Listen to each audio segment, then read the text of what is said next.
What's the deal with followers and following? Well, to simply clarify, you are following other people. Your followers are following you, if that is simple enough. Why is it important to have a lot of followers? Well, it's not important to have a lot of followers. It's important to have good followers who match the vision and the mission behind your Twitter page. And if you're doing this as a nonprofit organization or a small business, then the reason you have a Twitter page is to grow that organization.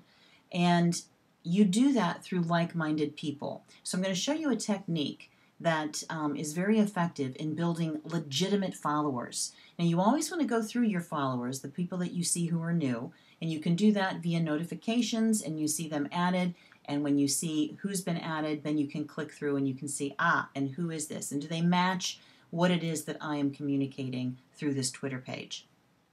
Now, and there are tools which are not going to be included in this video on flushing certain followers that don't match that, because you don't need to dilute what you're doing. And with millions and millions of Twitterers, there's no need to just build in order to build.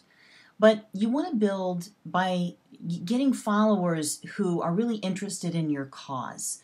So the way I have found that is really good to do that, and how I work with my clients in doing this, is to say, think of somebody in your area who is significant to what you do.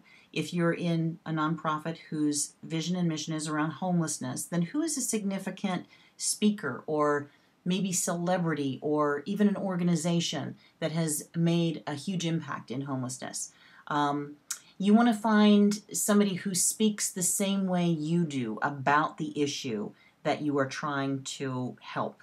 So I'm, for example, very passionate about philanthropy with our philanthropy show coming up. And I want to build more of that with the nonprofit philanthropy zone. So I'm working on a bit of a broader scale. It's like the 60-foot level. And there's a gentleman right now who's very popular, and he's going around the country speaking about nonprofits and how they can be more effective if we could just change the mindset that nonprofits are kind of faced with right now. And his name, and many of you may know him, is Dan Pallotta. Now, what I'm going to do first is search for Dan Pallotta and just see what brings up. Results for Dan Pallotta, his latest TED Talk, and oh, by the way, here we go. This is exactly what I was looking for. I wanted to find Dan Pallotta so that I could then follow him. Now, unlike Facebook, I don't need permission to follow Dan Pallotta. I simply can do it. And what's interesting to me is that I really want to follow him, and I want to see who is following Dan Pallotta.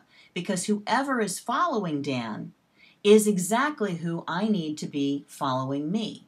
So I'm going to go into his followers, and I'm going to take a look at who he has. Now, of all of these folks, there's a huge number. You can follow up to 2,000 people per day until you hit a certain level, and then nobody knows what the algorithms are, but you can just play with it.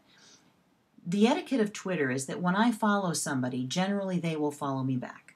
So I am going to follow these people. Now, this woman is already following me. That's fantastic. But here, I want to also take a look and say, who is it that would greatly enhance my message if I could just begin to follow them? Now, there is a tool called Tweepy that you can look up, TWEEPI.com. It is a paid tool. I believe it's like $5 or $6 a month.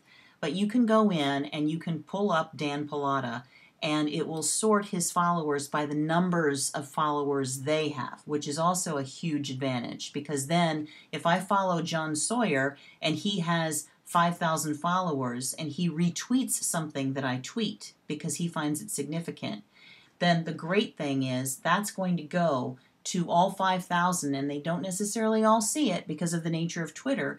But how advantageous is it versus if I followed Dennis, I don't know how to say his last name, but if I followed Dennis and he only had 300 people, it would go to 300. However, I don't know at this point, but I can go in and I can look at them and see if they're what they have available. Now, because he's got large print, that tells me that he has a lot of engagement, because that only happens through Twitter when you have large print. Now I look, he has 3,361 followers. So I definitely want to follow him.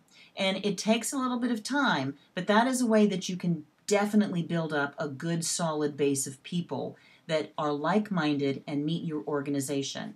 Have fun with it. Go in, do a couple of searches, and also check out Tweepy. And I think you're going to find that you're building a good solid base of people that you can then really communicate your message to, and that group then can share to their large circles as well.